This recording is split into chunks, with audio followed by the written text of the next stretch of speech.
हिंदू मान्यतेनुसार अक्षय तृतीयेची तारीख अत्यंत शुभ आणि महत्त्वाची मानली जाते. अक्षय तृतीया 3.5 मुहूर्तापैकी एक शुभ मुहूर्त समजला जातो. त्यामुळे या दिवशी कोणतेही शुभ कार्य करण्यासाठी मुहूर्ताचा विचार करावा लागत नाही. अक्षय म्हणजे ज्याचा कधीही क्षय होत नाही किंवा ज्याचा कधीही नाश होत नाही. धार्मिक मान्यतेनुसार या शुभ दिवशी केलेले दान, पूजा, जप आणि शुभकर्माचे अक्षय फळ मिळते. या दिवशी सोन्याचे दागिने खरेदी करून लक्ष्मीची पूजा करण्याचेही विशेष महत्त्व आहे. यासोबतच आर्थिक भरभराटीसाठी घरामध्ये काही विशेष सेवा व उपाय केले जातात. तर असाच एक उपाय मी आजच्या व्हिडिओमध्ये शेअर करणार आहे. या उपायामध्ये तुम्हाला अक्षय तृतीयेच्या दिवशी अक्षय कलश भरायचा आहे.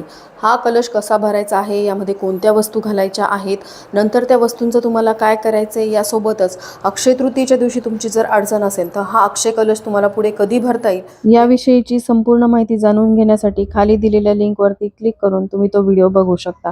श्री स्वामी समर्थ.